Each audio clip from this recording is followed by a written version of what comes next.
नमस्कार साथियों। आज के इस वीडियो में हम कक्षा 9 के भारतीय संस्कृत नामक पाठ के रेखांकित अंश की संदर्भ सहित व्याख्या करेंगे, जिसके लेखक डॉक्टर राजेंद्र प्रसाद जी हैं। जैसा कि आप यहाँ पर देख सकते हैं, प्रश्न 10 करके एक यहाँ पर गद्यांश दिया गया है, जिसके ठीक नीचे आ व सा करके इसी में से 3 प्रश्न पूछे गए हैं। जैसा कि आप यहाँ पर देख सकते हैं, प्रश्न आ में पूछ रहा है प्रस्तुत गद्यांश के पाठ और लेखक का नाम लिखिए। बा में रेखांकित अंश की व्याख्या कीजिए और सा में एक तथ्यपरक प्रश्न का उत्तर। प्रस्तुत पंक्तियों में लेखक क्या कहना चाहता है स्पष्ट कीजिए। ये इस गद्यांश से आ व सा करके तीनों प्रश्नों के उत्तर आपको उत्तर पुस्तिका में लिखने हैं। जिसके लिए करना क्या है, आपको सबसे पहले इस गद्यांश को अच्छी तरीके से पढ़ना है और फिर इसके बाद इसकी रेखांकित अंशों की व्याख्या करना है। आपकी जानकारी के लिए बता दें, ये जो प्रश्न 10 करके दिया है, इसका मतलब ये आपकी किताब के 10वें नंबर का गद्यांश है, जिसकी आपको रेखांकित अंश की व्याख्या करना है। आपके प्रश्न पत्र में पूरे गद्यांश से 2 गद्यांश पूछे जाएंगे, जो अलग अलग पाठ के होंगे, जिसमें से आपको एक ही गद्यांश के रेखांकित अंशों की व्याख्या संदर्भ सहित करनी होती है। और इस रेखांकित अंश की व्याख्या के आपको 4 से 6 नंबर दिए जाते हैं, इसलिए आपको ये व्याख्या अच्छी तरीके से करना है, कोई भी गलती नहीं करना है। इसकी व्याख्या करने के लिए सबसे पहले इसको आपको अच्छी तरीके से पढ़ना है और फिर इसके बाद इसके रेखांकित अंश की व्याख्या करना है। आपकी जानकारी के लिए बताते चले कि ये जो लाइनों के नीचे रेखाएं खींची हैं, आपकी जानकारी के लिए बता दें कि हर एक लाइन के नीचे इसी तरीके से रेखाएं वहाँ पर खींची रहेंगी और जितनी लाइनों के नीचे रेखाएं खींची रहेंगी, आपको उन लाइनों के रेखांकित अंशों की व्याख्या करना है। चलिए, सबसे पहले हम इसको अच्छी तरीके से पढ़ते हैं और फिर इसके बाद हम संदर्भ इसकी व्याख्या करते हैं। जैसा कि यहाँ पर प्रश्न 10 करके दिया है, हर प्रकार की प्राकृतिजन्य और मानवकृत विपदाओं के पड़ने पर भी हम लोगों की सृजनात्मक शक्ति कम नहीं हुई। हमारे देश में साम्राज्य बने और मिटे, विभिन्न संप्रदायों का उत्थान पतन हुआ, हम विदेशियों से आक्रांत और प्रदलित हुए, हम पर प्रकृति और मानवों ने अनेक बार मुसीबतों के पहाड़ ढा दिए, पर फिर भी हम लोग बने रहे, हमारी संस्कृति बनी रही और हमारा जीवन एवं सृजनात्मक शक्ति बनी। कुछ इस तरीके का एक गद्यांश है, जिसके ठीक नीचे आवा साकर के 3 पॉइंट के 3 प्रश्न हैं। इन तीनों प्रश्नों के उत्तर आपको अच्छी तरीके से स्पष्ट रूप में लिखना है। जैसा कि यहाँ पर पूछ रहा है, प्रस्तुत गद्यांश के पाठ और लेखक का नाम लिखिए, इसलिए आप उत्तर डाल के आप पॉइंट डाल के यहाँ पर संदर्भ लिखेंगे। संदर्भ हेडिंग नहीं डालेंगे, लेकिन संदर्भ लिखेंगे और इसके लास्ट में पाठ और लेखक का नाम 2 लाइनों में लिखेंगे। जिसके लिए हम सबसे पहले यहाँ पर क्या करेंगे, उत्तर हेडिंग डालेंगे और फिर इसके बाद हम इसका संदर्भ लिखेंगे। संदर्भ लिखने से पहले आपको एक जानकारी देते चले कि जब आपको वहाँ पर प्रश्न पत्र मिलेगा तो वहाँ पर या लगा के 2 अध्याय दिए जाएंगे, जिसमें से आपको एक ही के रेखांकित अंशों की व्याख्या करना है। तो जब आप यहाँ पर रेखांकित अंश की व्याख्या करेंगे तो कॉपी चेक करने वाले को ये कैसे पता चलेगा कि आपने किस अध्याय की व्याख्या की है। जिसके लिए आपको करना क्या है कि जब अगर आप वहाँ पर पहले की व्याख्या करेंगे तो वहाँ पर पहला का पॉइंट 1 डालने के बाद शुरुआती के 2 अक्षर और फिर इसके बाद डॉट डॉट डॉट करके और फिर इसके बाद लास्ट के 2 अक्षर। और अगर आप वहाँ पर दूसरे की व्याख्या करेंगे तो वहाँ पर उसके भी शुरुआत के 2 अक्षर डॉट डॉट डॉट और फिर इसके बाद लास्ट के 2 अक्षर। जैसा कि यहाँ पर हमने 10 का किया है, तो यहाँ पर हमने पॉइंट 10 डाला है और फिर इसके बाद यहाँ पर हमने शुरुआत के 2 अक्षर डाल दिए हैं और फिर इसके बाद लास्ट के 2 अक्षर डाल दिए हैं। जिससे होता क्या है, कॉपी चेक करने को ये पता चल जाता है कि आपने किस अध्याय की व्याख्या की है और उनको समझने में कोई दिक्कत नहीं होती है। इसके बाद हम यहाँ पर अगर संदर्भ पूछ रहा होगा तो संदर्भ हेडिंग डालेंगे। अगर सिर्फ पाठ और लेखक का नाम पूछ रहा होगा तो इसके लिए हम सबसे पहले यहाँ पर आ पॉइंट डाल देंगे और आ पॉइंट में संदर्भ लिखेंगे और फिर इसके लास्ट में हम यहाँ पर पाठ और लेखक का नाम लिखेंगे। आ पॉइंट में हम यहाँ पर लिखेंगे, प्रस्तुत गद्यांश हमारी पाठ्यपुस्तक हिंदी के गद्य खंड में संकलित डॉक्टर राजेंद्र प्रसाद द्वारा लिखित भारतीय संस्कृत नामक निबंध से उद्धृत है, अथवा निम्नवत लिखे पाठ का नाम या लिखित पाठ का नाम भारतीय संस्कृत व लेखक का नाम डॉक्टर राजेंद्र प्रसाद जी है। ये हो गया हमारा सरल तरीके का संदर्भ। याद रहे, संदर्भ आपको अच्छी तरीके से लिखना है, क्योंकि संदर्भ लिखने के आपको 1 नंबर मिलता है और थोड़ा ही लिखना होता है। जहाँ पर आप पाठ और लेखक का नाम डालेंगे तो पाठ और लेखक के जो शब्द हैं उनको आप काले पेन से लिखना, ताकि कॉपी चेक करने वाली की नज़र सबसे पहले इसी पर पड़े और आपको 1 नंबर पूरा का पूरा मिल जाए। इसके अलावा याद रहे, जहाँ पर आप लिखित डालेंगे वहाँ पर लिखित ही लिखना, रचयिता मत लिखना।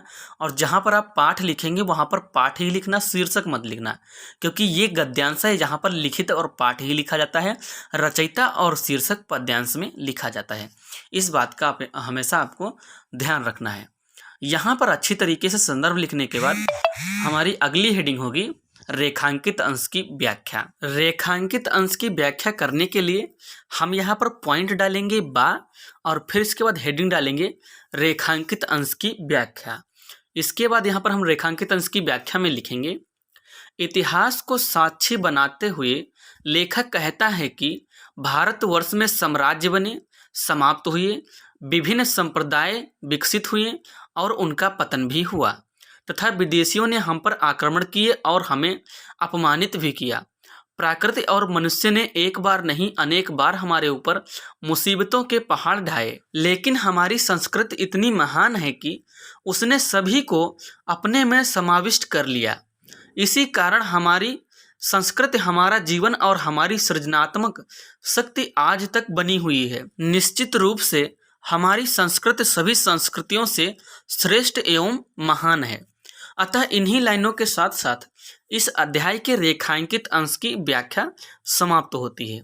यहाँ तक हमारा संदर्भ और रेखांकित अंश की व्याख्या कंप्लीट हो गई।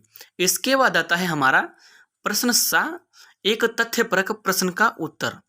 वहाँ पर आपने प्रश्न तो पहले पढ़ ही लिया, जिसके लिए आप यहाँ पर सा पॉइंट डालेंगे और सा पॉइंट में यहाँ पर हम उसका उत्तर लिखेंगे। यहाँ पर सा पॉइंट में हम लिखेंगे, प्रस्तुत पंक्तियों में लेखक ने भारतीय संस्कृति के महान आध्यात्मिक नैतिक आधार तथा विपरीत परिस्थितियों में भी स्वयं को उच्च बनाए रखने के आधार को स्पष्ट किया है। संक्षेप में लेखक ने भारतीय संस्कृति की महानता को स्पष्ट किया है। ये हो जाएगा हमारा सा पॉइंट का उत्तर। अतः इसी के साथ साथ इस अध्याय के संदर्भ, रेखांकित अंश की व्याख्या और 1 पॉइंट सा तथ्यपरक प्रश्न का उत्तर कंप्लीट होता है। अतः इसी के साथ साथ इस गद्यांश का संदर्भ पॉइंट आ, इसके बाद पॉइंट बा रेखांकित अंश की व्याख्या, इसके बाद पॉइंट सा 1 तथ्यपरक प्रश्न का उत्तर कंप्लीट हुआ। अतः उम्मीद करता हूं कि ये वीडियो आपको अच्छी तरीके से समझ में आया होगा। अगर आप इसको अच्छी तरीके से बैठकर सुनते भी हैं तो भी आपको इस रेखांकित अंश की व्याख्या आपको अच्छी तरीके से समझ में आ जाएगी। इसके बाद आता है हमारा पॉइंट नंबर 2, बोले तो 11वां अध्याय। 11वें अध्याय की व्याख्या करने से पहले आप इस वीडियो को लाइक कीजिए, सब्सक्राइब कीजिए, हो सके तो अपने दोस्तों के साथ शेयर भी कीजिए। अतः जैसा कि आप यहाँ पर देख सकते हैं, प्रश्न 12 करके ये गद्यांश दिया गया है और इस गद्यांश के ठीक नीचे आ वा सा करके यहाँ पर 3 पॉइंट के 3 प्रश्न दिए गए हैं। जैसा कि यहाँ पर पहले में दिया है, आ में प्रस्तुत गद्यांश के पाठ और लेखक का नाम लिखिए, बा में रेखांकित अंश की व्याख्या कीजिए और सा में क्रांति के लिए बापू ने किसका सहारा लिया था। तो इस ऊपर वाले अध्याय से आपको नीचे के आवास आकर के 3 पॉइंट के 3 प्रश्नों के उत्तर आपको अपनी उत्तर पुस्तिका में लिखने हैं। आपकी जानकारी के लिए बता दें कि पूरे गद्यांश से सिर्फ 2 ही गद्यांश आपके प्रश्न पत्र में आएंगे, जो किसी भी पाठ से हो सकते हैं और कोई भी गद्यांश हो सकते हैं, जिसमें से आपको सिर्फ 1 गद्यांश के रेखांकित अंश की व्याख्या करनी होती है। जो दोनों गद्यांश वहाँ पर रहेंगे, उन गद्यांश के हर एक लाइन के नीचे एक रेखा खींची रहेगी। जैसा कि हमने यहाँ पर सिर्फ 3 लाइनों के नीचे रेखाएं खींची हैं, लेकिन वहाँ पर आपको हर एक लाइन के नीचे रेखा खींची रहेगी, जिनकी आपको रेखांकित अंश की व्याख्या करना है। जिसके लिए यहाँ पर बा में पूछ रहा है, गद्यांश के रेखांकित अंश की व्याख्या कीजिए। तो इसके व्याख्या करने के लिए हम सबसे पहले इसको अच्छी तरीके से पढ़ेंगे और फिर इसके बाद इसकी हम रेखांकित अंश की व्याख्या करेंगे। जैसा कि यहाँ पर प्रश्न 12 करके गद्यांश दिया है, दूसरी बात जो इस संबंध में विचारणीय है वह यह है कि संस्कृत अथवा सामूहिक चेतना ही हमारे देश का प्राण है। इसी नैतिक चेतना के सूत्र से हमारे नगर और ग्राम, हमारे प्रदेश और संप्रदाय, हमारे विभिन्न वर्ग और जातियां आपस में बंधी हुई हैं। जहां उनमें और सब तरह की विभिन्नताएं हैं, वहां उन सब में यह एकता है। इसी बात को ठीक तरह से पहचान लेने से बापू ने जनसाधारण को बुद्धिजीवियों के नेतृत्व में क्रांति करने के लिए, तत्पर करने के लिए इसी नैतिक चेतना का सहारा लिया था। कुछ इस तरीके का एक गद्यांश है जिसकी आपको संदर्भ सहित रेखांकित अंश की व्याख्या करनी है। याद रहे, सबसे पहले इसको आपको अच्छी तरीके से पढ़ना है और फिर इसके बाद इसकी रेखांकित अंश की व्याख्या करना है। इसके रेखांकित अंश की व्याख्या करने के लिए हम सबसे पहले यहाँ पर उत्तर हेडिंग डालेंगे और फिर इसके बाद संदर्भ पूछ नहीं रहा है, सिर्फ पाठ और लेखक का नाम पूछ रहा है, इसलिए हम यहाँ पर बिना संदर्भ हेडिंग डाले संदर्भ लिखेंगे। संदर्भ लिखेंगे लेकिन सिर्फ आ पॉइंट डाल के, संदर्भ हेडिंग डाल के नहीं, क्योंकि जो पूछेगा वही लिखेंगे तो आपके लिए अच्छा है, आपके कोई भी नंबर नहीं कटेंगे। संदर्भ लिखने से पहले आपको एक बहुत ही जरूरी जानकारी देते चले कि जैसा कि वहाँ पर हमने आपको पहले ही बताया कि 2 गद्यांश दिए जाएंगे जिसमें से आपको एक की रेखांकित अंश की व्याख्या करनी है। लेकिन जब आप वहाँ पर व्याख्या कर देंगे तो कॉपी चेक करने वाले को आसानी से कैसे पता चलेगा कि आपने किस गद्यांश की व्याख्या की है। जिसके लिए आपको करना क्या है, अगर आप वहाँ पर एक की करेंगे तो 1 पॉइंट, इसके बाद शुरुआत के 2 शब्द और फिर डॉट डॉट डॉट और इसके बाद लास्ट के 2 शब्द या 3 शब्द। इसके बाद अगर आप दूसरे के कर रहे हैं तो वहाँ पर पॉइंट 2 डाल के शुरुआती 2 शब्द, इसके बाद डॉट डॉट डॉट और फिर लास्ट के 2 शब्द डाल देंगे। जैसा कि यहाँ पर हमने 12वें की है तो हमने यहाँ पर 12 डाला है। इसके बाद यहाँ पर हम दूसरी बात और सहारा लिया था। दूसरी बात शुरुआती अक्षर हैं और सहारा लिया था ये लास्ट के अक्षर हैं।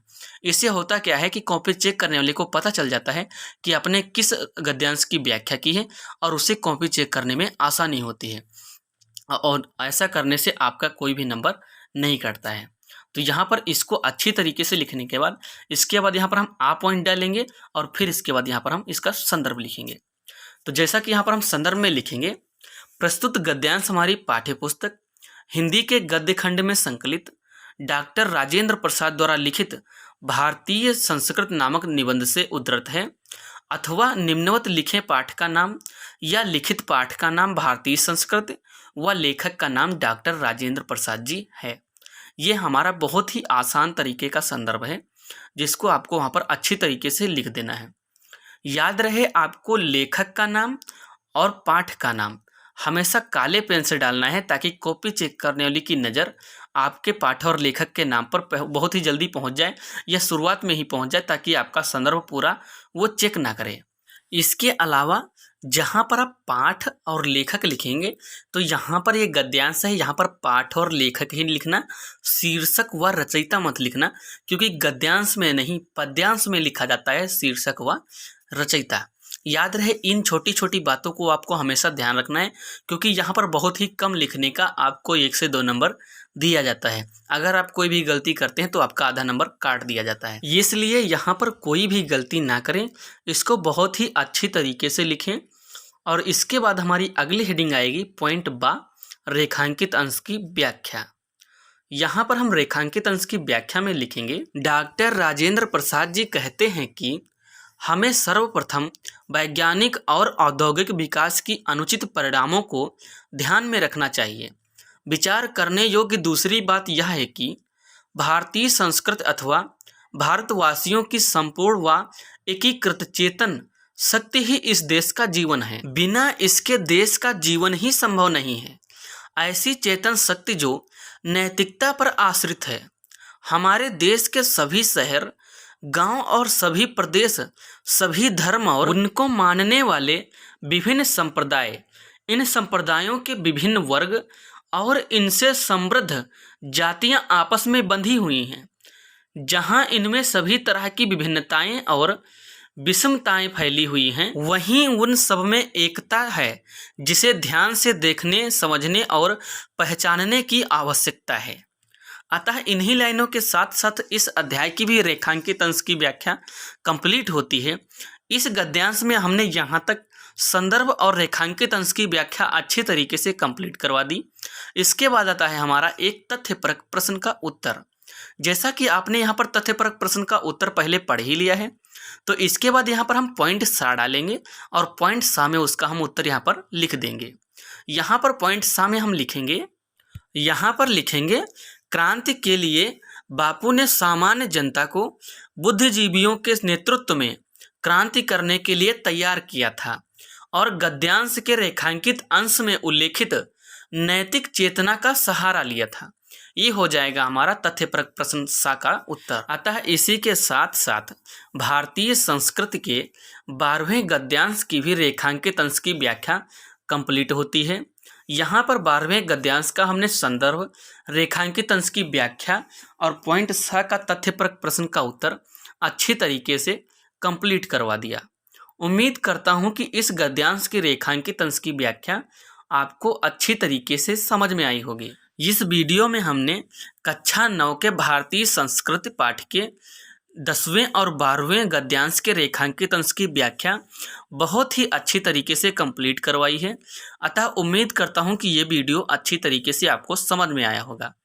आपकी जानकारी के लिए बता दें कि इसको याद करने के लिए बहुत ही आसान तरीका है कि जब आप पिक्चर को देखते हैं तो वो आपको अच्छी तरीके से याद हो जाती, लेकिन ये पाठ आपको अच्छी तरीके से याद नहीं हो पाते क्योंकि इनमें जो फिगर बनता है वो बहुत छोटे छोटे शब्द हैं, तो फिगर याद ही नहीं आता। लेकिन मूवी में क्या होता है कि अगर हम कुछ भूल भी जाते हैं तो हमें फिगर याद आ जाता है, जिससे हमको उसकी कहानी की स्टोरी याद आ जाती है।